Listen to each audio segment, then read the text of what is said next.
Olympic games কি? Olympic games হলো বিশ্বের অন্যতম বৃহত্তর এবং জনপ্রিয় একটি খেলার আসর, যেখানে বিশ্বের বিভিন্ন প্রান্ত থেকে প্রায় ২০০টিরও বেশি দেশের বিভিন্ন ক্রীড়াবিদগণ ৪ বছর অন্তর অন্তর গ্রীষ্মকালীন এবং শীতকালীন বিভিন্ন প্রতিযোগিতায় অংশগ্রহণ করে। যদিও অলিম্পিক ফিফার তুলনায় জনপ্রিয়তাটা ফিফার একটু বেশি, তবুও অলিম্পিক অনেক গুরুত্বপূর্ণ একটি খেলা।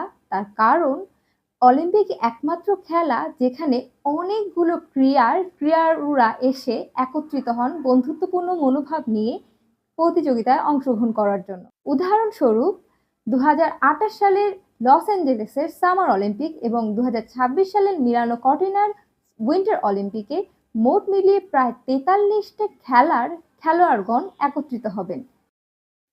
অলিম্পিক গেমসের প্রকার।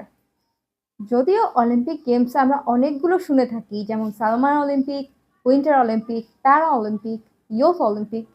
আসলে এই অলিম্পিকের কত প্রকারের হয়ে থাকে, বা এগুলা কি একটাই? সবগুলো কি একই রকম? হ্যাঁ, অলিম্পিক গেম সাধারণত একটাই হয় এবং এটা বিভিন্ন ওয়েদার এবং খেলার ধরনের উপর নির্ভর করে দুটি ভাগে ভাগ করা হয়ে থাকে, যেমনটা হচ্ছে সামার অলিম্পিক এবং উইন্টার অলিম্পিক। এছাড়া বিভিন্ন ধরনের শারীরিক এবং মানসিক প্রতিবন্ধীদের জন্য রয়েছে প্যারা অলিম্পিক, এবং ছোটদের জন্য 14 থেকে 18 বছর বয়সী যারা আছে তাদের জন্য রয়েছে ইয়ুথ অলিম্পিক। অলিম্পিক গেমসের উৎস। অলিম্পিক গেমসের শুরুটা হয় গ্রিক গেমস থেকে, যা গ্রিকের এথেন্স শহরে প্রতি 4 বছর অন্তর অন্তর হতো। পুনরুজ্জীবন। অলিম্পিক গেমসের শুরুটা যদিও হয়েছিল 776 খ্রিস্টপূর্বাব্দে এবং এটা চলেছিল 393 খ্রিস্টাব্দ পর্যন্ত। তবে রোমান সম্রাট যখন ক্ষমতা দখল করেন, তখন খ্রিস্ট ধর্ম প্রচারের জন্য এই অলিম্পিকটা বন্ধ করে দেন। কারণ অলিম্পিক্সের শুরুটা হয়েছিল কিন্তু জিউস দেবতাকে উদ্দেশ্য করে, তার সন্তুষ্টির জন্য। আর এজন্যই পরবর্তীতে রোমান সম্রাট এটাকে বন্ধ করে দেন। কিন্তু অলিম্পিকের জনক ব্যারন পিয়েরে দা কুবারটিন বিশ্বাস করতেন খেলোয়াড় এবং খেলা মানুষের শরীর এবং মন মানসিকতার উন্নতি ঘটাতে সাহায্য করে।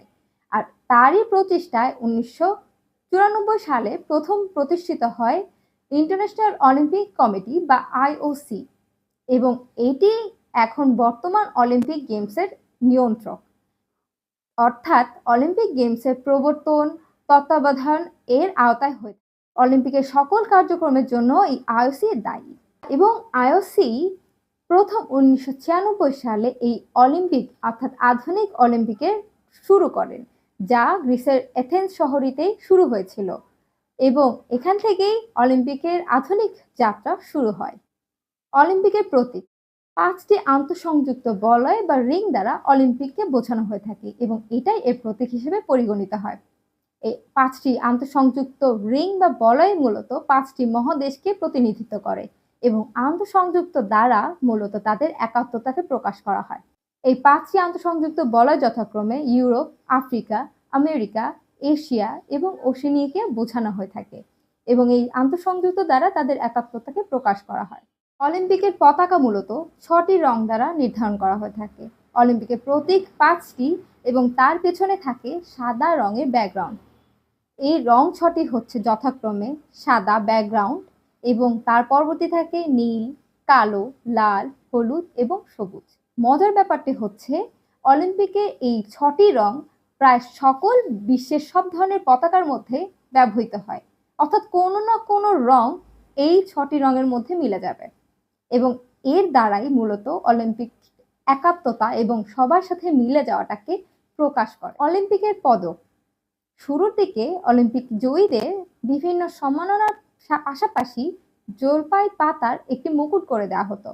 তেমন কোনো আলাদা পদক তাদের ছিল না, কিন্তু তাদের বীরত্বের সাথে তাদের নিজস্ব দেশে ফিরিয়ে নিয়ে যাওয়া হতো, যেটা তাদের মহত্বকে আরো বাড়িয়ে তুলত। এখন বর্তমানে অলিম্পিক জয়ীদের বিভিন্ন সম্মাননার পাশাপাশি তাদেরকে 3টি পদক দ্বারা ভূষিত করা হয়, যথা খাঁটি স্বর্ণ, রৌপ্য এবং তাম্র। গোল্ড, সিলভার, ব্রোঞ্জ এই 3টি সম্মান পদক এখন বর্তমানে রয়েছে, যা আমাদের অলিম্পিয়ানদের বিভিন্নভাবে তাদের পর্যায় এবং দক্ষতা, বীরত্বকে প্রকাশ করে। সকল কিছুর পাশাপাশি সকল অলিম্পিয়ানদের এই পদক দেওয়ার পাশাপাশি সম্মাননা দেওয়া হয় ঠিকই, কিন্তু তাদের আলাদা কোনো প্রাইজ মানি থাকে না। যদিও আইওসি তাদেরকে তেমন কোনো প্রাইজ মানি দেয় না, কিন্তু তাদের নিজস্ব দেশ এবং বিভিন্ন প্রতিষ্ঠান থেকে তাদেরকে বিভিন্ন রকম প্রাইজ মানি এবং পুরস্কার দেওয়া হয়।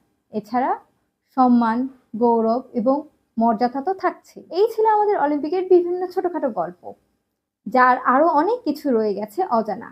ভবিষ্যতে সেই বিষয় নিয়ে আমরা আরো জানবো এবং ভবিষ্যতে এই বিষয়গুলো নিয়ে আমরা আরো দেখব।